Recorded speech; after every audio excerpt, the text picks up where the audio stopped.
E aí, gente, você já sentiu desejo e vontade de adotar? Esse é o tema na nuvem de hoje, não é, Giba? Como está a adoção, Ari, no Brasil, os aspectos positivos, negativos? Quer saber um pouquinho mais? Então assista o Na Nuvem de hoje até o final.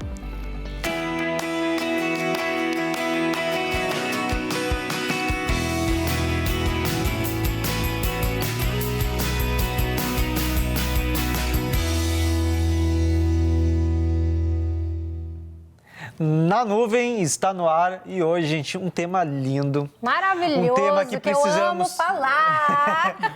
Um tema que precisamos refletir hoje e sempre, porque é super importante nas nossas famílias, aonde nós estamos. E para nos ajudar a conversar um pouquinho mais sobre este assunto, sobre adoção, primeiro eu já quero te fazer refletir do que está nos assistindo. Tu já pensou em adotar? Ou de repente tu está nos assistindo assim, tem alguém, de repente tu é adotado, alguém da tua família, como tem sido, né, a convivência, como tem sido os seus dias. A gente vai falar hoje com a Amanda. A Amanda está aqui presencialmente. Glória a Deus pela tua vida, Amanda, seja muito bem-vinda. Obrigada. Tem uma história linda que vai contribuir com a gente hoje. Compartilhar conosco. Obrigada, uma honra estar aqui com vocês. Obrigada. E a gente tem de forma online, nosso querido amigo e pastor Davi, está lá em Orlando, ele que levanta sempre essa bandeira a favor da adoção. É incrível o trabalho que ele já fez. Incrível. Seja bem-vindo, pastor, junto com a gente de novo. Obrigado, meus amigos. Um prazer enorme, uma alegria estar com vocês aqui mais uma vez. Muito bom, gente. Hoje a gente quer, então, estar trazendo um pouquinho mais sobre a adoção. Sabe que esses dias a gente tinha uns livros lá na casa do UP, dos jovens adultos, e a gente precisava levar esses livros para algum lugar. Aí eu mandei assim, Jean, dá um jeito aí, cara, de achar um lugar para a gente levar esses livros. E abençoar esses livros, né? Livros didáticos, histórias infantis. E aí ele demorou um pouco e ele me mandou, pastor, olha, a gente tem uma casa de acolhimento na igreja, onde ali tem crianças, né, que estão ali no processo de adoção. Vamos levar lá os livros? Claro que vamos. Botamos tudo no porta-mala do carro, chegamos lá. Todos os cuidados, né? A gente entrou dentro do local e, gente, sabe aquele momento que o coração começa a ferver, começa a ficar quentinho, tu começa a ver assim, ali o próprio trabalho da igreja ali, as tias, as senhoras cuidando ali, né? O pessoal, profissionais ali cuidando, e foi lindo. Só que a verdade é que nem todos os lugares são assim realmente bem acolhedores para crianças que não têm pais, para crianças que não têm mães. E a gente conversando ali, o que acontece com essas crianças? Elas não são adotadas, né? Então a gente quer começar trazendo esse aspecto, Amanda. A gente até te perguntei antes, né? Olha, antes de começar o programa, Amanda, tu foi adotada desde criança? Como é que foi? Então, assim, para a gente começar essa conversa, qual é a primeira lembrança que tu tem, assim? Foi bem bebezinho? Foi no hospital que tu foi adotada? Conta um pouquinho para nós. Olha, pastor, foi desde do hospital mesmo, meus pais me buscaram e a minha mãe, havia a minha tia de criação e a minha tia biológica que elas se conheciam, e aí veio a história, né, que a minha mãe biológica não podia ficar comigo, e nisso, na conversa, minha mãe, né, que me acolheu, ela de imediato falou que só veio a sensação realmente de querer que eu estivesse com ele, sabe? E aí, quando foi o meu nascimento mesmo, ela já no hospital já me buscou. Né? E desde então foi esse amor, né, que me abraçou. Os meus pais dedicaram, né, toda a vida mesmo ali no meu cuidado, né? E foi um presente mesmo que eu tenho, né? Foi a bênção do Senhor mesmo. E tu cresceu com cuidado realmente, se sentindo com amor mesmo, né? De um pai, de uma mãe. Não é porque de repente tu foi adotada que tu não teve de fato esse afeto, né? Nossa, o afeto, eu falo que chega assim, a gente não consegue nem descrever o que é, né? Eu falo com a minha mãe hoje, o meu pai de criação, ele faleceu, né, quando eu estava na adolescência, e foi algo muito marcante também na minha história, né? Foi uma fase também que veio bem difícil. Mas eu falo com a minha mãe assim que me falta palavras, né, para agradecê-los, né? Não tem nada que eu faça por eles que que vá retribuir, né, o acolhimento, né? Então, assim, os meus irmãos, eu tive, né, assim que eu nasci, minha mãe engravidou, depois teve minha irmã, anos depois veio meu irmão também, e nunca houve diferença, sabe? Assim, é muito amor, realmente. Eles me trouxeram muita segurança de onde eu estava, né? E eu acho que é isso que falta e o que a gente precisa. Primeiro, é a oportunidade, né, do acolhimento e esse sentimento de segurança, né? Na minha casa, para mim, sempre foi a minha casa, né? Eu nunca tive, tô aqui, não sou daqui, não. Pelo contrário, a gente fica até à vontade demais, assim, sabe? Muitas das vezes o abraço é muito grande, né? Então, é só muito a agradecer. E que a gente sempre fala esse sentimento de oportunidade de outras crianças terem essa experiência, né? Aham. E é tão lindo da gente ver essa história, né? A gente conhecendo a Amanda, do quanto a adoção, ela é um ato de amor, né? E nem o Giba falou, pai e mãe, não se trata só de uma questão sanguínea, se trata de afeto, de amor, de segurança, de proteção, de cuidado, né? Sim. E é tão lindo isso, quanto essa decisão dos teus pais mudaram a tua história. Totalmente. E quanto a adoção pode mudar a história da vida de muitas crianças e adolescentes, né? Davi, deixa eu perguntar para ti agora. Por que tu acha que ainda tem sido um obstáculo isso na nossa sociedade, né? Falando até mesmo do Brasil, nós falarmos sobre adoção, porque principalmente sobre adoção, a gente estava tentando saber um pouquinho mais, que muitas vezes, por exemplo, casais que nem eu e a Ari, né? Muitas vezes se pensa, vou adotar um bebê. Mas tem crianças de 3, 4, 5 anos que de repente já está na casa de acolhimento, mas enfim. Por que tu acha que é difícil hoje em dia ainda ter esse processo de falar com mais clareza? Por que as famílias não têm conversado? Por que a igreja não tem trazido mais sobre isso? A sociedade, o governo? O que tu acha? Então, eu acredito que são vários fatores. Eu acho que, pensando na sociedade, existem muitos mitos e preconceitos ainda com relação ao assunto, né? No Brasil, durante muitos anos, a adoção, quando ela foi legalizada inicialmente no Brasil, ela não era pensando na criança, era pensando em alguém que já estava com idade avançada e que não tinha nenhum filho legítimo.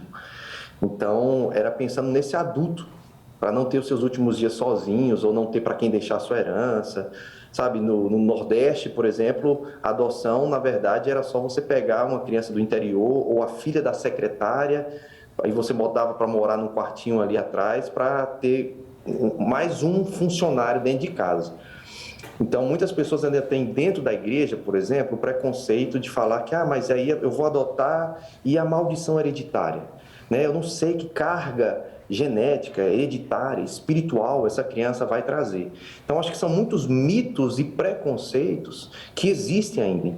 E como é um tabu falar sobre esse tema, para vocês terem uma ideia, eu estou na igreja há muitos anos, né? Me converti há 25 anos e até 2016 eu nunca tinha ouvido ninguém pregar sobre isso dentro de igreja.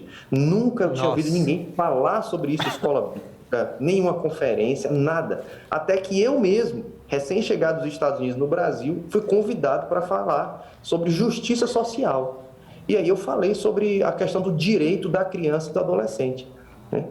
E aí, assim, comecei a enxergar que de Gênesis a Apocalipse, falar de amor, falar de justiça social é falar de dar para a criança o mais básico do básico, que é o direito a ter uma família. Então, acho que o tema adoção, até pouco tempo atrás, não era um tema que ainda estava na mídia, né? Então, assim, o que não está na mídia não gera interesse para patrocinadores, para recurso, então as pessoas não investem em projetos, não traz lucro para as pessoas. Nas pautas das Assembleias Legislativas, do Congresso Nacional, você vai ver, quando tem reunião sobre adoção, os políticos não estão presentes, porque não é uma pauta que dá muita mídia. Então, acho que o nosso desafio hoje é falar sobre isso. Por isso que uma oportunidade dessa, como o programa na nuvem, é extraordinária. Nós temos sim que mostrar o rosto, né? E tem um preconceito, gente, não só de quem está de fora, de pessoas que falam, mas vocês não podem ter biológico, por que vocês vão adotar? Né? Ou então preconceitos como eu ouvi pessoas falando em retiros de pastores, olhando para mim falando assim, eu não acredito em adoção. Se Deus quiser me dar alguma coisa, Ele vai me dar do meu ventre. Porque Deus é o Deus que cura, entendeu? Então, assim, Deus é o Deus que cura, Deus é o Deus que cura, mas Deus também é o Deus que cura a infertilidade do coração. É isso aí, muito bom. Deus, muitas vezes fecha ventre para abrir o coração endurecido das pessoas, né? Então, acho que é um desafio de vencer esses mitos, preconceitos e falar mesmo, expor. A gente precisa pregar sobre isso, a gente precisa falar sobre isso nas escolas bíblicas, nos veículos de comunicação. Nossa, tu falou algo ali que me fez refletir, eu acho que todos nós deveríamos refletir. Porque às vezes as pessoas estão realmente dizendo, não, se eu quero filho, que Deus me cure. Mas Deus quer curar o teu coração e se abrir para o novo, se abrir para alguém que precisa de cuidado, que tu tem um recurso. Gente, nossa, fiquei sem palavras agora. Olha só, que interessante. A gente tem uma notícia aqui, vamos lançar ela para a gente tentar entender um pouquinho mais e a gente conversar um pouquinho também, porque tem a Semana Nacional da Adoção. Joga para mim, por favor, essa notícia na tela, que a gente vai estar lendo ela. O Brasil terá Semana Nacional da Adoção no calendário a partir de 2023. Período acontece em maio. Sabe o que me impressiona? Porque eu achei que já existia. Não. É uma coisa que parecia tão óbvia. E aí isso demonstra o quanto também, né, Giba, a gente não tem informação com clareza sobre isso. Um tema tão importante, algo que tem que ser tirado todos os tabus e tem que ser falado abertamente. Não se tinha um dia ou uma semana em virtude disso, para divulgar mais sobre isso. Tu não acha, Davi, que é muito burocrático a adoção hoje no Brasil? Olha, gente, então, as pessoas sempre falam isso. Eu até tinha vontade de adotar, pastor, mas é tão burocrático. E eu vejo assim, por exemplo, eu estou na América, né, aqui a legislação é completamente diferente. A lei do Brasil é extraordinária. A questão é que faltam profissionais vocacionados, sérios, atuando para que a lei se cumpra, para que os prazos que já existem na lei sejam supervisionados e cumpridos. Então, por exemplo, para adotar no Brasil, você não gasta um centavo, diferente da América. Para adotar no Brasil, você às vezes faz um curso de postulante à adoção, de pretendente à adoção, que são 10 encontros. Eu acho rápido até demais. Mas você passa por um processo de curso, um processo de habilitação com a equipe técnica da vara da infância. Então, assim, a demora no Brasil acontece, não é porque a lei é ruim. A demora no Brasil acontece porque o Brasil é um país do tamanho continental, a sua geografia. E a lei é nacional, mas as comarcas do norte, do sul, do leste e oeste, às vezes elas não conversam entre si. Então, assim, de muito recente para cá, que estão tentando melhorar o processo de informatização, né, de meios, né, do pretendente, por exemplo, que está em São Paulo, encontrar uma criança que está lá no Acre, que não tinha até pouco tempo atrás um aplicativo que tinha a foto dessa criança, a imagem dessa criança. Essa criança, na verdade, era até proibido ter foto e imagem de crianças que estão institucionalizadas no Brasil até pouco tempo. Então, assim, ficam crianças abandonadas dentro das quatro paredes de uma instituição, né, que sem advogado, sem voz, sem visibilidade, pessoas do lado de fora querendo adotar, mas não sabe como, numa fila interminável. Então, hoje, uma das coisas que eu sempre falo, inclusive, é inclusão vocacional. Nem todo mundo, Giba e Ari, vão adotar, mas todos podem fazer alguma coisa na causa dos órfãos. Então, jovens podem ir para a universidade, serem assistentes sociais, podem se formar em direito para ser defensor público, pode ser um advogado, pode ser um político que vai fazer algo para acelerar os processos. E essa semana da adoção, que vai começar em 2023, é exatamente o quê? Para trazer isso à tona. O Dia Nacional da Adoção já existe há alguns anos, que é o dia 25 de maio. Mas ter no calendário e nada, não adianta, irmão. Não adianta. Então, principalmente como igreja, a igreja não conhece essa data. Eu fiz, por exemplo, uma caminhada da adoção em Santa Catarina, com prefeitos, com vereadores, com secretário de cultura, com um grupo de apoio à adoção, fui em rádios, fui em jornais, fui em televisão, Nobre, canal aberto. Mas quando eu chamei as igrejas, que eram 52 igrejas daquela cidade em específico, só uma abriu as portas e quis participar.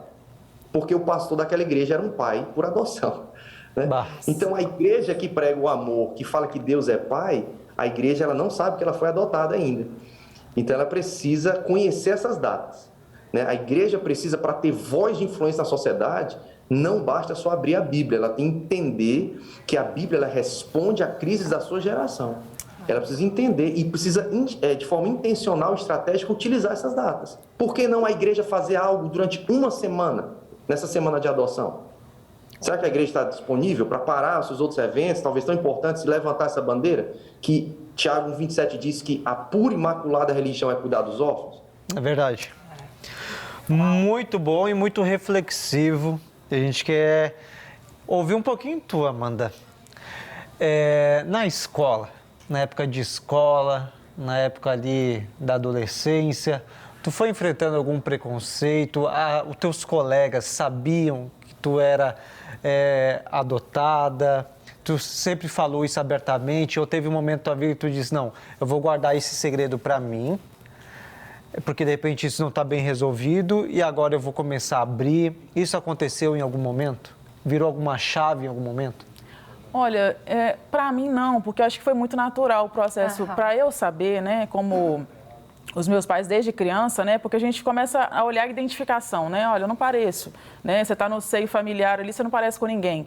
E as perguntas vinham, eu falava, mãe, por que eu sou diferente, né, por que o meu cabelo é assim, da minha irmã é assado, né? E ali ela falava assim, Amanda, você era muito grande, né? Não cabia na minha barriga, teve que vir do meu coração, né? Então ali eu me via realmente tendo que nascer no coração da minha mãe, né? Ludicamente falando assim, né? Então foi sempre muito natural e a minha família também toda sempre me cercou também com muito senso de pertencimento, né? As pessoas em si, né, quem já acompanhava da história. Então, era muito natural para mim falar essa história. É óbvio que a gente tem ali, dentro dos nossos vínculos, às vezes tem pessoas que nem sabem, né? Pessoas que vêm pela questão de aparência, quem já conhecia, né? Mas há pessoas também que talvez nem saibam, né? Talvez nem saibam ainda. Desde pequenininho, eles te falaram que... Sempre deixaram claro. Sempre deixaram claro? Sim, e isso foi muito importante, né, para mim, porque... Nunca houve esse segredo. Então, eu lembro assim, nitidamente, assim, a lembrança que eu tenho de entender a adoção era essa pergunta, mãe, por que meu cabelo é assim? Por que a Érica parece mais que a minha irmã, né? Parece mais com você? Ela, Amanda, você era muito grande, né? Papai teve que arrumar outra barriga, papai do céu teve que arrumar outra barriga, era a forma dela me contar, para que você pudesse caber e vir para mim, né? Mas, assim, existia o preconceito, né? Eles passaram por um preconceito, né? Muitas pessoas olhavam assim, né, filha, né, suas, não parece com vocês, né? Eles sofreram esse preconceito. Eu também sofri, né? Porque às vezes olhavam e viam que eu era diferente. A gente também... O fato de se olhar diferente, né? E olhar e falar assim, com quem eu me pareço? E, graças a Deus, assim, minha mãe...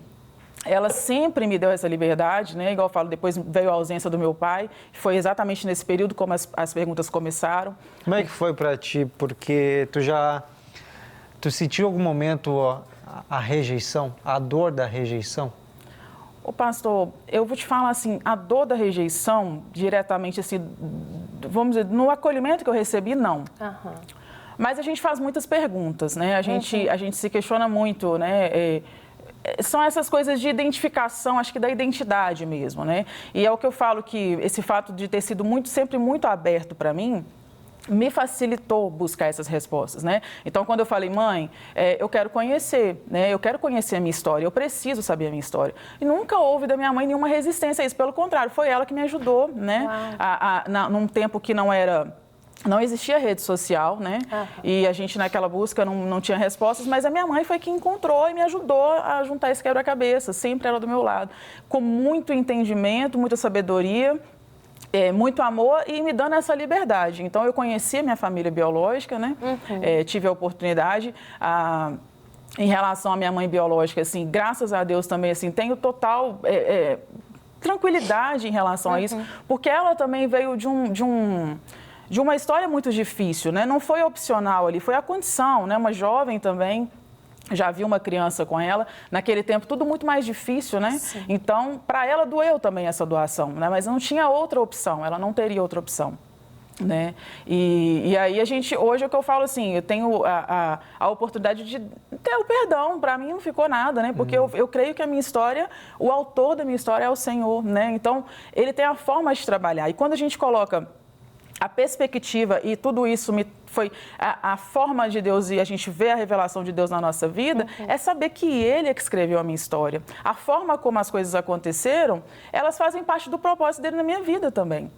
Né? Então, você tem a opção de olhar por uma perspectiva, né, e ver essa linha do preconceito e tal, mas eu tenho um Deus que é muito maior e que cada detalhe Ele cuidou. E quando a gente fala, né, desde o ventre, né, quando era uma substância informe, é exatamente isso que eu vivi, né? Porque de pensar que enquanto eu estava ali, sem nada, sem, né, informação, Ele já levantava os meus pais aqui, né, tocava o coração deles, para que eles tivessem o coração receptivo para a adoção, né? Num tempo que ainda era muito diferente, como o pastor falou, né? Pouco se fala sobre isso, mas o Senhor já preparava essa família para mim aqui, né?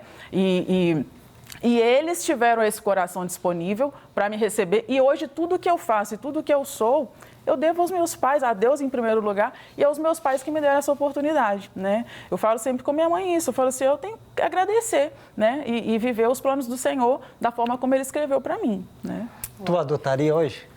Pastor, adotaria, mas eu falo assim, é um desafio, né? Igual eu falo assim, não é simplesmente chegar e falar assim, eu vou pegar uma criança. Não é assim, eu acho que é isso que as pessoas têm que ter consciência também. A gente tem que estar com... É um filho como um outro qualquer, nos desafios, né? Então, a mesma coisa, você hoje teria seu filho, a gente tem que ter as etapas de olhar bem racionalmente para isso, porque muitas pessoas, eu já vi casos de ir lá pegar a criança, acha que está indo lá pegar um brinquedo, por exemplo, não adaptei, vou devolver. Não é assim. E principalmente se tratando de uma criança na adoção, tem que ter uma consciência muito grande, porque aquela criança ela já vem de uma história de marcas, né? Ela já vem de uma história de uma pré-história muito difícil, muitas das vezes, né? Que passaram por um processo muito duro. Aí chega lá e fala assim, eu vou aqui porque é muito legal. Não é assim, gente. É um desafio, tem as fases das respostas que precisam acontecer, os questionamentos. Então, tem que ter muito amor, realmente, né? Para abraçar isso. Sim. Uau. Quero perguntar para o Davi, a nossa última pergunta.